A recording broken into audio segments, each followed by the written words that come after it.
Dylan Strome and the Capitals take down the Sabres. Your Locked On Capitals, your daily podcast on the Washington Capitals. Part of the Locked On Podcast Network. Your team every day.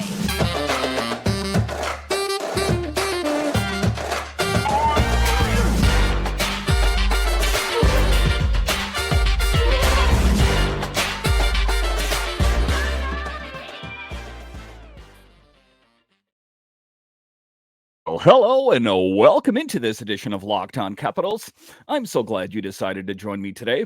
As always, this podcast is free and available on all the major platforms, including the SiriusXM app and on YouTube. And I want to thank you for making this your first listen each and every day. My name is Dan Holme. You can find me on Twitter. It's at DanCaps218. You can find the show on Twitter. It's at Locked On Caps. And the best way that you can help grow the show is to subscribe to Locked On Capitals on YouTube and comment anything down below. I would love to talk Capitals hockey with you one-on-one, and we can do that on subtext. Just check the show description for more details. Today's episode is brought to you by FanDuel. Make every moment more. Right now, new customers get $150 in bonus bets with any winning $5 money line bet. That's $150 if your team wins. Visit FanDuel.com/locked on to get started. So in this edition of Locked On Capitals, we talk about your Capitals as they take down the Buffalo Sabres in a back and forth game, but the Capitals reign supreme as Dylan Strome finds the back of the net in overtime in just a real test of this team getting put through its paces, but still rising above. We'll talk about that in the show. A little bit later, we will talk about concerns with the special teams. We're talking about the PP, the PK. A little bit later, we will talk about how it's more balanced scoring now. Before, I said it was always just the bottom six. It was the young guys. But in tonight's game, what did you see? You saw Oshie getting his first goal and Tom Wilson finding the back of the net. But just to get it going here, we will talk about how the Capitals showed a lot of tenacity, a lot of fortitude as they were down and had to fight their way back a couple times in this game, and they found a way to do it. And ultimately, I would have it no other way than to be able to be down and work your way back into it, and then not only just tie, not just get like a bonus point for making it to overtime, but to find a way to close out the game and take down the Sabres was just a really, really huge moment for the Capitals as they continue to keep rolling. And don't look now, but the Capitals now are in second place in the Metro Division as they continue to just keep humming along here. They are now just on pace for doing great things. Only the Rangers are ahead of them. So just you couldn't really ask for anything more from this Capitals team right now as they just keep steamrolling and playing really well. But just taking a look at the game tonight in particular, again, it was just one heck of a game. It was a 4-3 overtime win. The Capitals have now won 5 straight games. And it's, interesting thing, if I can just think back to the beginning of the season when they were 1-3-1 and everyone was panicked, and I was to a certain extent as well. But how times have changed. They have earned at least 1 point in 7 straight games, 6-0-1, and are now 9-1-1 in their last 11. And how is it getting done? Oftentimes people ask me, well, what is different about the Capitals now than in the beginning of the season? And it's just like I'm going to talk about a little bit later. They're getting scoring all up and down the lineup. Now that you have TJ Oshie scoring his first goal of the year, you see Tom Wilson scoring, Alex Alexiev with his first goal. It was pretty impressive. And, one of the things that I spoke of on the show is, we talked about the bottom six. We talked about Protas, and we talked about McMichael and LaPierre and Abe Kubel. But now you're actually getting scoring from the big names, like I'm talking about here. Oshie, that's a big thing. I think that, more scoring will come now from TJ Oshie that he's finally off the schneid there, and he can kind of, put that negative thoughts out of his head about why am I not scoring goals. Just really a key thing. And, the only player that's really missing from this equation is Alex Ovechkin. If we can get him dialed in, that would be really great. But just taking a look, Alex Ovechkin is still getting production out there as he had 4 shots on goal and logged 2019 of ice time. Now, he didn't get a goal, he didn't get an assist, but he is getting his contributions. He is doing his darndest to score goals. He just has been a bit snake bitten. But taking a look at the powerhouses out there, the guys that are really logging the big minutes on the blue line, take a look at John Carlson, 30 minutes and 5 seconds of ice time. Rasmus Sandin, 27:02. There are a lot of guys that are really pulling their weight. And sometimes it's the unsung heroes that are the ones that are getting it done. Tom Wilson, as we know, did get a goal on the night, but he also had 4 shots on goal. Protas didn't find the back of the net, 2 shots on goal. So it is just really a team that's all collectively pulling on the rope. That's what's getting it done. There's not one player in particular that's really popping off the page. It is an interesting thing for me that they ended up going back to Darcy Kemper. I thought they should have kept going with a hot hand with Charlie Lindgren. And I expect they will probably have Charlie Lindgren in net versus Edmonton on Friday. And, some people are going to say, and I thought to myself, when Darcy Kemper allowed in those 2 goals, I'm like, here we go. This is exactly what I'm talking about. And when they kind of panned over to Spencer Carberry, the look on his face was kind of similar. Like, what's going on here? But if you did watch the game in real time, there weren't a lot, of things that could be done about stopping those goals. There really wasn't. Just great shot. The one was screened. The second one was just kind of just a really great shot, for a lack of a better word, that I don't think that, really any goalie in the National Hockey League could have saved it. Maybe Charlie Lindgren could have. I guess I don't know. But I think all things considered, if we take a look at how Darcy played, he played pretty well. All things considered, he saved 24 of 27. So again, this is his first game back, and I'm not trying to cut him a bunch of excuses, but I think he played okay, all things considered. I think that, potentially Charlie Lindgren could have played better, but ultimately they have to give the net back to Darcy at some point, just to get him some game time out there. Wilson scored with 1:15 remaining to force overtime. And I was happy just in and of itself. I was getting to the point where there was a couple minutes left in the game, and I'm like, here we go. I'm going to have to tell everyone about a Capitals loss. And why did they go back to Darcy Kemper? If they would have just had Charlie Lindgren in there, they would have won the game. As it turns out, the Capitals rose above. Tom Wilson, Dylan Strome, who scored with 3.6 seconds left in overtime to pick up the big 4-3 win. I was thinking, it was going to go to the shootout, but I'm ultimately glad that Dylan Strome was able to find the back of the net, so it didn't have to go to that. Again, a big night for Alexia, first NHL goal, Oshie's first goal of the season, and Kemper, who made the 24 saves on the night. So we couldn't ask for a whole lot more. I guess, what we could ask for is if the game didn't get out of hand in the first place. All things considered, it would have been better if the Capitals would have won 3-0 or 4-0, something like that. But that's not the way any of these games are really going to be for the most part. You run into those on occasion, but by and large, when you're playing another team in the NHL, they're going to give you a pretty good fight because they're that good. And the Buffalo Sabres were that, as they are loaded with really great young players. And why is that? Because they have been horrible for so many years that they have stockpiled just these really great players. And, they were talking about it in the game that, at one point there was like 3 or 4 number 1 round picks playing in the game. So on paper, you would think that the Buffalo Sabres would just be untouchable because they have just all these top tier talents out there.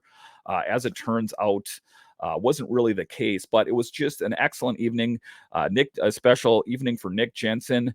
Will play his 500th career NHL game as he did tonight, despite being the 53rd defenseman selected in 2009.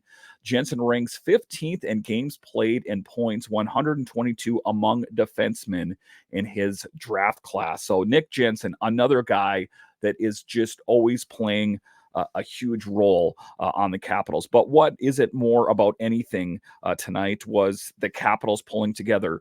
The Capitals had to rally from two deficits to pick up the win. Not one, but two. And that speaks volumes of this team about how they were up against it and found a way to fight back not once, but twice. It was pretty just a special evening. The Capitals surrendered the first two goals of the game, and they had to fight back, and that was the tough part. And that is showing the true test. This is the team getting put through its paces. That oftentimes earlier in the year, and historically, if the Capitals allowed the first goal first, they didn't do so well. Not the case now. They are finding a way to get back into it. So just a really great evening for the Capitals, all things considered. And I'm glad now that they're starting to get more even scoring. It's not just the bottom six. While that was great, that was a good statement to make for the bottom six. Now they're starting to get contributions from some of the bigger names, some of the players that have been on this team for quite some time. And I think that is really telling of how this team is growing and kind of amazing if you think about what they will be like in the future. All right, so coming up here after the break, we will talk about that. More balanced scoring for the Capitals. What can we expect coming up? I'll talk about that next.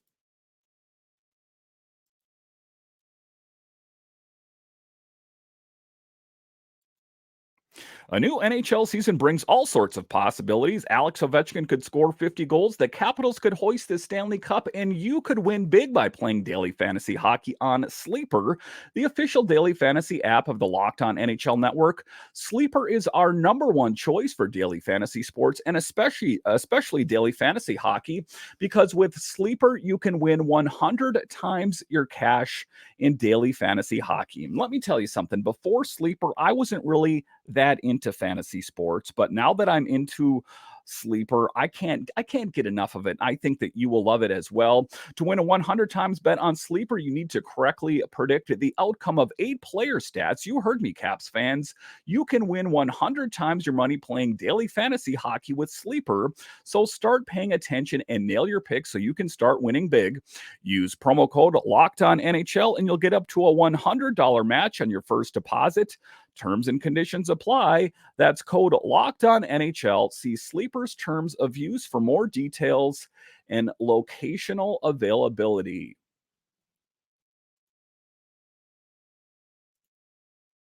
Score early this NFL season with FanDuel, America's #1 sports book. Right now, new customers get $150 in bonus bets with any winning $5 money line bet. That's $150 if your team wins. If you've been thinking about joining FanDuel, there's no better time to get in on the action.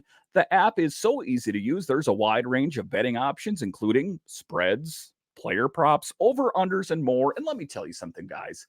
If you're watching a football game, if you're watching a basketball game, say you're not that interested in it, open up the FanDuel app, put a little bit of money on the game, and all of a sudden the game is that much more exciting. So head over to FanDuel right now.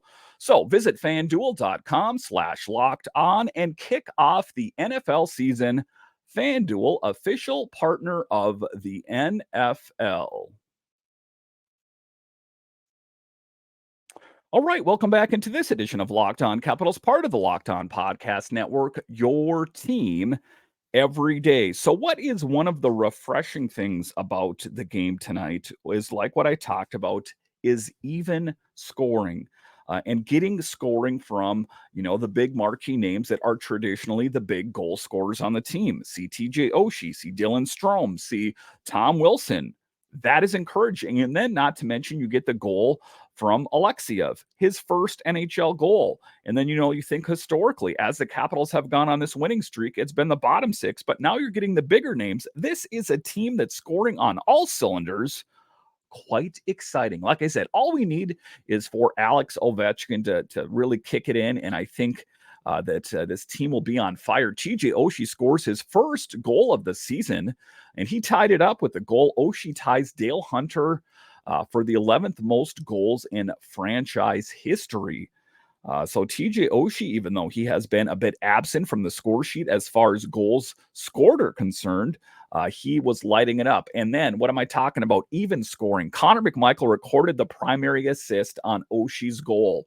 So while Connor McMichael didn't score the goal, he got the assist on it. That's the future. That's the present. That working together, and that's what's exciting. You take a look at Connor McMichael; he is a huge piece of the present and the future. TJ Oshie is, a player that is playing big now, but probably coming up on the end of his career here much earlier than Connor McMichael, shall we say? So just a really great evening. It was the first goal in 19 games for Oshie. His last goal came against the Columbus Blue Jackets on March 21st, 2023. He had scored back on November 2nd, but the goal was waved off. And I think that that is going to be huge for TJ Oshie. Like I said, he can put that, out of his mind that, I haven't scored a goal yet. And I think that ultimately that's what it's about. That's what it's been about for TJ Oshie. I think that that has been to a certain extent with Alex Ovechkin. Even though Ovechkin has scored goals this year, I think that to a certain extent, he's still kind of wound up in his head thinking to himself, why am I not scoring more goals? And I'm supposed to be catching Gretzky here. So I think that once everything starts gelling and kicking in, I think that things will start to go along that much better. Tom Wilson scores his fourth goal of the season. He tied it up with 1:15 remaining in the third period when the Capitals were out of it. I even thought that they were out of it. I'm like, well, here we go. It was a pretty good game, but they're going to be out of it. Don't tell that to Tom Wilson as he just nails the shot. Most impressive, one of the best shots that I've ever seen him shoot. Wilson has recorded 5 points, 4 goals, 1 assist in his last 5 games against the Sabres dating back to 21-22. So what would you say about Tom Wilson? Tom Wilson has the Sabres number. I think that is a safe thing to say. And then, just a great evening, all things considered. And then Dylan Strome, as we know, gets the game winner. Dylan Strome became the third player in franchise history to score a goal at 4:55 of overtime or later, following Kelly Johansson and Peter Bondra. So, he's putting himself in quite an exclusive category there. That was from the NHL PR. They had that stat there. So, Dylan Strome has been such a pleasant, I hate to say surprise, because I always kind of knew he was a great player. I didn't think that he was, necessarily going to be this good, but he has been just an amazing player this year and is finding the back of the net on a regular basis. And that's most refreshing, considering this is a player that was set aside. This is a player that wasn't given a qualifying offer from the Chicago Blackhawks. That it is impressive that he's getting it done.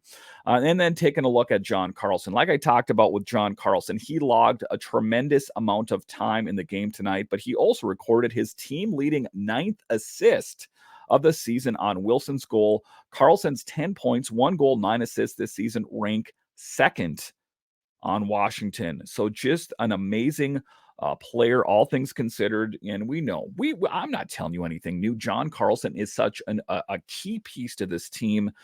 He logs a ton of minutes on the blue line, but also can get involved in assists and scoring opportunities as he has a great shot. It is just an amazing thing. And taking a look at Strome, Strome is now just 2 goals shy of 100 career goals.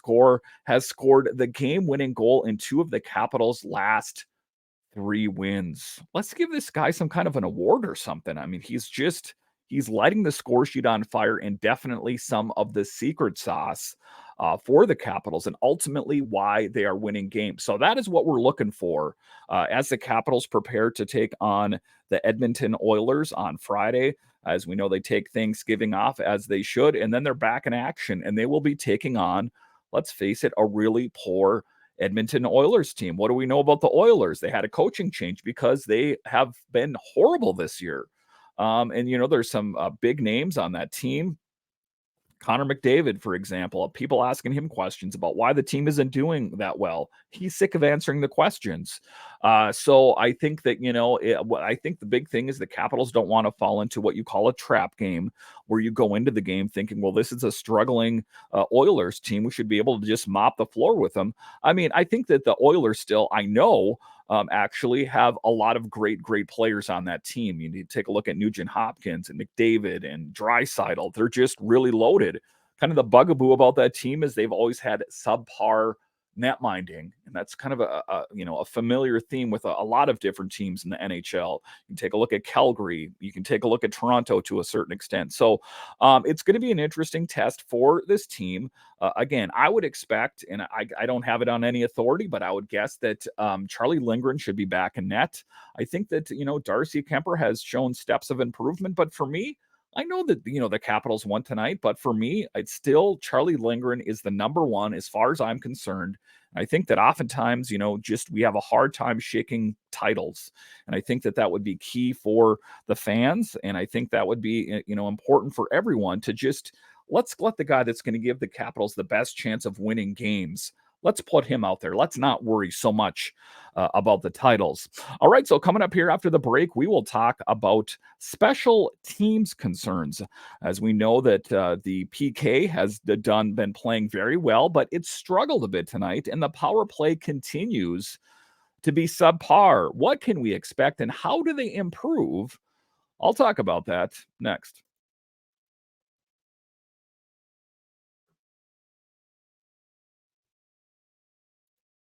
So we're coming up on the time of year where you can kind of be down in the dumps. The days are getting shorter. Sometimes your mental health isn't always the best. That is why you need help, and that is why you need better help. This time of year can be a lot, and it's natural to feel some sadness or anxiety about it, but adding something new and positive to your life can be counteract some of those feelings.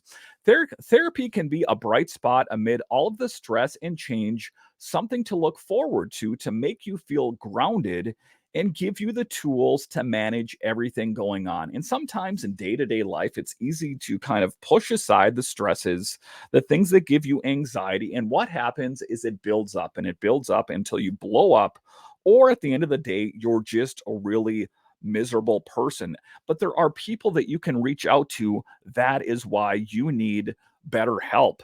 And if it's one of the things that we know nowadays is that you don't need to, just settle for being unhappy all the time. You can go out and reach for help. And the folks at BetterHelp are there to help. Find your bright spot this season with BetterHelp. Visit betterhelp.com/locked on NHL today to get 10% off your first month.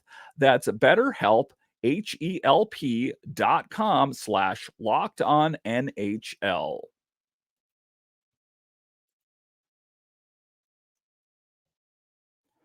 All right, welcome back into this edition of Locked On Capitals, part of the Locked On Podcast Network, your team every day. So, one of the strong suits of this team this year has been the penalty kill. And up until tonight, it has been very good. One of the best or near the top in the NHL, but it struggled a bit tonight. And the power play continues to struggle. So, despite the different things that they've done in practice, shaking up who's on power play one, who's on power play two, they have still struggled. So, what were the power play units out there? So, the first power play unit was Oshie, McMichael, Strome, Ovechkin, and Carlson. And power play two was Wilson, Milano, Mantha, Ovechkin, and Sandin. And that's kind of mixed and matched, as we know. It's not like a set in stone thing, but that was the official power play 1 and 2 unit out there. And they have struggled. And ultimately, why is it? I get asked that quite often. I got asked that by Gil on Locked On NHL. And I just think that, it's the systems. It's too predictable. They keep trying to do the same thing again and again. And I guess I don't have a real easy answer for how to fix what ails the power play for the Capitals. But it is something that is it's going to need some work. And, I think that the biggest thing is, getting it to Ovechkin, but don't make it predictable. Don't give it to him from his office. And, some people said maybe have Ovechkin up in the bumper position. And I think that at this point, they're just taking it and throwing it to the wall and seeing what sticks, because ultimately we don't know what is wrong yet. We just know that it is not being effective. What I do know for sure, is that it needs to change. The Caps had a chance to tie the score late in the first period thanks to a late power play opportunity, but they couldn't convert. So the Capitals did find a way to win this game with some late game heroics from Tom Wilson and Dylan Strome, not to mention earlier in the game, TJ Oshie and Alex Alexiev. However, had they lost this game, I think the stink of not converting on that late power play opportunity in the first period would have been something that we'd be talking about right now. Like, this has got to change. And I think that oftentimes you can kind of sweep things under the rug when you get a better result. The Capitals picked up a victory. So sometimes it's like, I don't want to think about the negative thing, but it's something that is going to need to be addressed at some point because, to a certain extent, the Capitals got lucky. They found the back of the net. But say Tom Wilson didn't score, say Dylan Strome, didn't score the goal in overtime, then this would be a different thing. We would be talking about a much louder and more amplified and lengthier about how the power play continues to struggle. The team is now 0 for 22 over the last 9 games. And it's an interesting thing, like I talked about. They do have a guy in-house, the head coach, for that matter. Spencer Carberry ran the number 2 power play in all of the NHL for the Toronto Maple Leafs. And I know that he's not running it per se for the Capitals, but he might want to get involved. I think that he has the expertise of knowing what could potentially change it. I don't think that ultimately at the end of the day, we know if it would work or not, but it's worth a shot. At this point, we're sick of talking about why the power play isn't working. What we do know for sure is that it's not. And then one of the strong suits of this team has been the PK. The Caps had been perfect for 10 games until tonight, after killing off a 5-on-3 opportunity and getting back to 5-on-4. Dylan Cousins buried a one-timer past Darcy Kemper to make it 3-2 for Buffalo. And again, it's been great as of late. It had a weakness tonight, but I'm not saying that the PK is horrible. I mean, it was fallible. It had a weakness tonight, and Buffalo found a way to score. But one of the things that needs to be addressed, it needs to get cleaned up, right? We know the PK, historically this year has been pretty good. It was a little bit of a weakness tonight, but the thing that's glaring is the power play. So those are things that need to get cleaned up if this team is going to be successful. And again, it's like, why are you talking about this, Dan? The Capitals just won a game.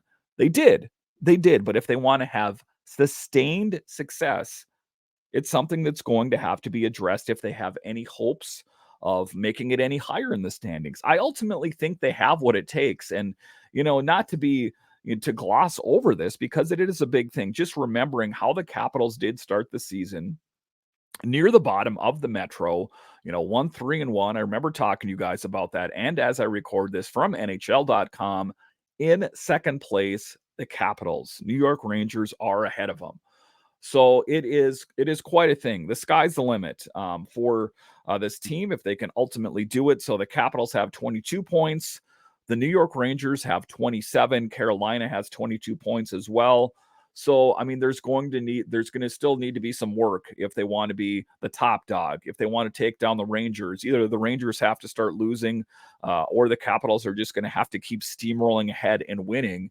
But it's not a big gap there, 22 points versus 27. And the Thanksgiving break is always, a measuring stick for a team. If you take a look at some of the teams that should be worried, I don't need to say it, too much. You take a look at Columbus. You take a look at New Jersey, who started with such promise, only have 17 points and sit in 7th in the Metro. Just taking a look around, Boston continues to destroy 14-1. They're okay. The Panthers coming on strong, second place. But there's some teams that are already out of it already for the most part. You take a look at, the Montreal Canadiens, 16 points, the Ottawa Senators, 16. And I know there's a lot of runway, but again, the Thanksgiving break is the litmus test. And I am, really happy that the Capitals found a way to turn it around because if they were still sitting in like 6th or 7th place going into the break right now, I would be concerned. But as it is right now, after the win tonight, second place, there is a lot to feel good about Capitals fans. And, just to kind of at the end of the show here, take a look at teams that are struggling. Take a look at the Blackhawks, for example. Even with Connor Bedard, have 10 points on the season on our 5-12. Could it be said that Connor Bedard would be better off playing in a different league right now? And does he need to be exposed to this level of failure? Something to ponder. Who's in the top of the Western and in the Central? Dallas Stars. Winnipeg Jets, a team that historically hasn't been that great. And then you take a look at the Pacific. Vegas Golden Knights knocking it out of the park, 13-4 with 28 points. But already two teams that are pretty much out of it at the Thanksgiving break, as far as I'm concerned, the San Jose Sharks and the Edmonton Oilers. Anaheim, has come on strong based on the fact of, good draft picks and some young players, a different team. But they're a team in 5th place that earlier in the season were higher in the standing. So it's interesting that we are still so early in the season, and yet some teams are almost out of it already. Not mathematically, but, just based on statistics, are pretty much already out of it. I'm glad the Capitals are not one of those teams. Listen, I want to thank you for joining me on this edition of Locked On Capitals, your only daily year-round podcast covering the Capitals. And I want to thank all of you that listen and watch this on YouTube every day. And thank everyone on the stateside that has having Thanksgiving tomorrow, or even if you're up in Canada, have a great Thursday or a day off if it happens to be your day off. I'm so thankful that you guys decided to tune in on a regular basis. You are what makes this show successful. Listen, I want to thank you once again for joining me on this edition of Locked On Capitals, part of the Locked On Podcast Network, your team every day. My name is Dan Holme, and I'll talk to you again next time.